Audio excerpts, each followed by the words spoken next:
Emery Lindsley was addressing her food and beverage staff at the Omni Corpus Christi Hotel in Texas in 2012 when a corporate executive suddenly placed his hand over her mouth to keep her from speaking. The executive then began commenting on the appearance of one of her staff members, even asking if the staff member had a steady relationship with her boyfriend. Ms. Lindsley recalled. As she had been taught at the company's annual and mandatory harassment training, Ms. Lindsley reported the executive's actions to her Human Resources Department. "I went to HR and said, 'You need to do something,'" said Ms. Lindsley, who made these allegations in a lawsuit she filed against Omni Hotels and Resorts and its parent company in October. "I was embarrassed and humiliated about how he had treated me in front of my team, but she ignored me," Ms. Lindsley said in an interview. "She didn't even write it down. She didn't seem to take it serious at all." Ms. Lindsley's experience illustrates the complicated role that human resources departments play in harassment cases. The recent outpouring of complaints from women about mistreatment in the workplace has included numerous accounts of being ignored, stymied, or retaliated against by human resources units, accounts that portray them as part of the problem, not the solution. The lack of trust manifests itself as a self-perpetuating quandary.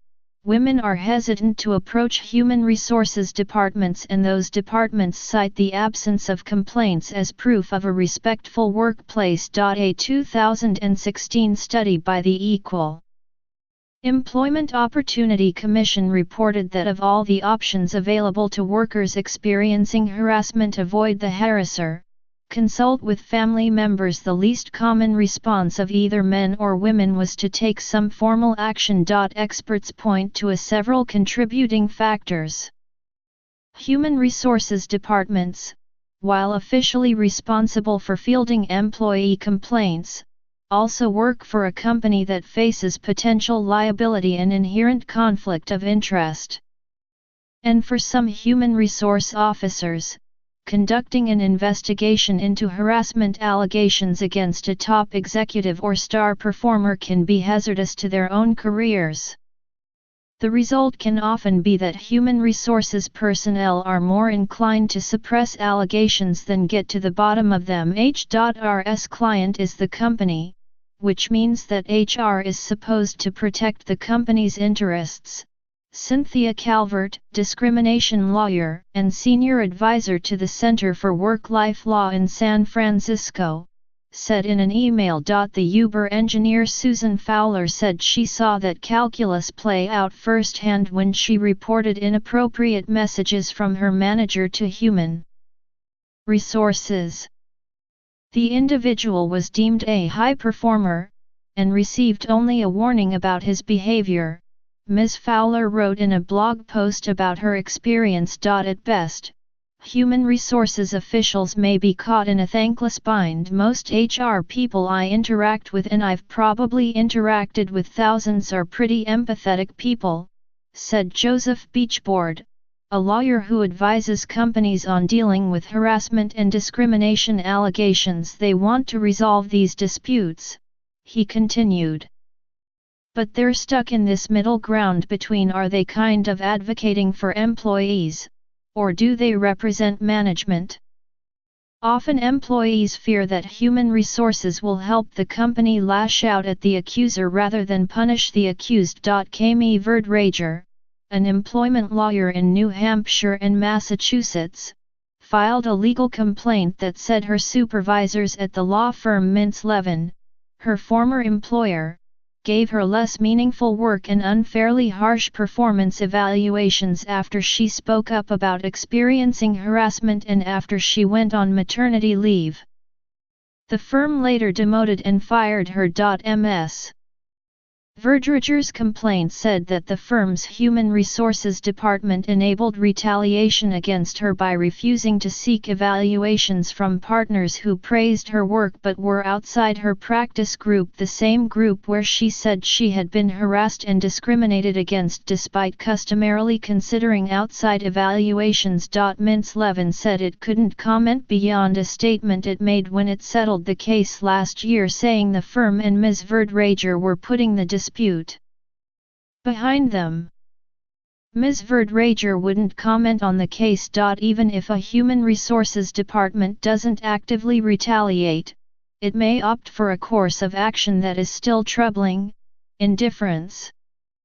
Louisa Santana, a former female executive vice president at the insurance brokerage arm of Marsh & McLennan Companies, complained that her boss made comments about her breasts, suggested that she had sexual relationships with work colleagues, called her a wetback and imitated an act of fellatio in front of her colleagues, according to a lawsuit filed in November. According to the suit, a human resources official responded to Ms. Santana's report by saying that the behavior of her boss was not that bad and that we can fix him.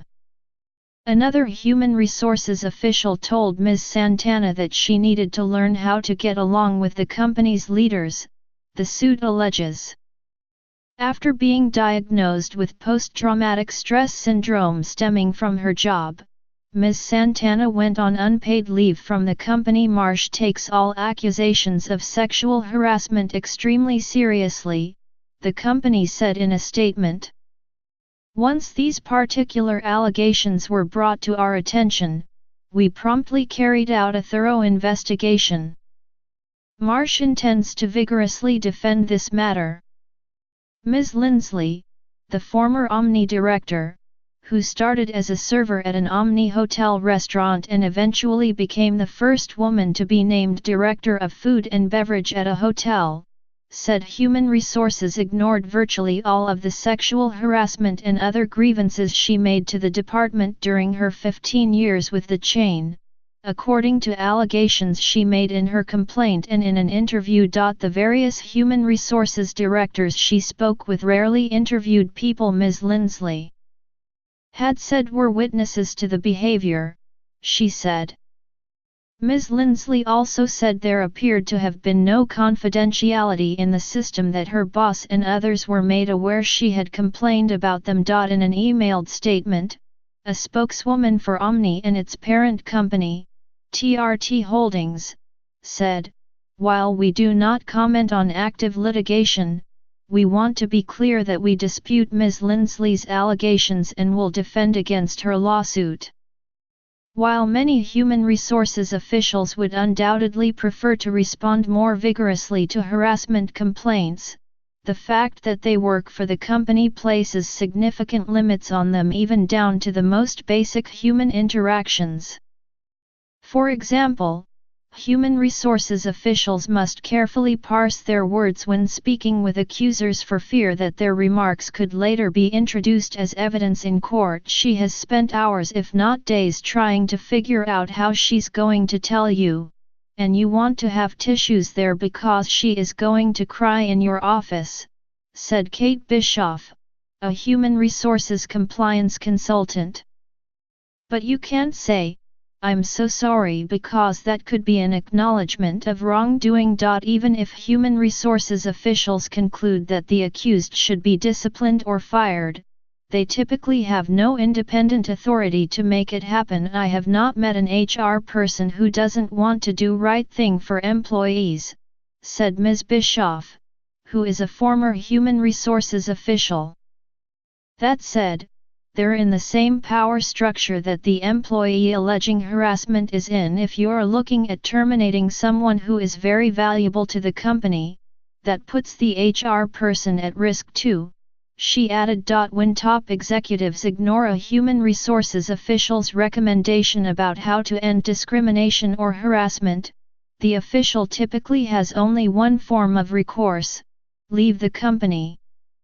And even that may not save an human resources official from a chief executive's wrath. Shortly after Patricia Labens began working as a human resources official for a Minnesota medical device manufacturer called PMT, she became aware that the founder refused to hire women or anyone over 40 as a sales representative, according to an EEOC complaint. After concluding that the founder would not change these policies, she anonymously tipped off the Equal Employment Opportunity Commission, but quit. After the founder vowed to go after the person responsible for the report. Roughly 2 years later, shortly after the company founder finally discovered that it was Ms. Labens who had alerted the agency, the company enlisted the local sheriff's office to investigate Ms. Labens for purportedly stealing nearly $2,000. The charge proved unfounded, and the EEOC later won compensation for Ms. Labens and rejected job applicants as part of a settlement with the company. Ms. Labens declined to comment, and the company did not respond to repeated requests for comment. More often, however, the women who come forward with complaints about harassment say they wind up being ostracized, or made to feel uncomfortable in their jobs. Some eventually quit or are pushed out of the company. For Ms. Lindsley, the last straw came during a wine promotion trip in Chile in 2015. One of only 2 women among the 50 executives in attendance, Ms. Lindsley said some of the men on the trip suggested she could make more money working as a prostitute in Chile than as a hotel executive. Ms. Lindsley left the chain the next year. I felt like all of those sexual harassment workshops we went to were a big waste of time, said Ms. Lindsley, who now works for a hotel chain in Des Moines. I personally never felt when I went to Human Resources about a sexual harassment complaint that it was handled appropriately and that I was protected.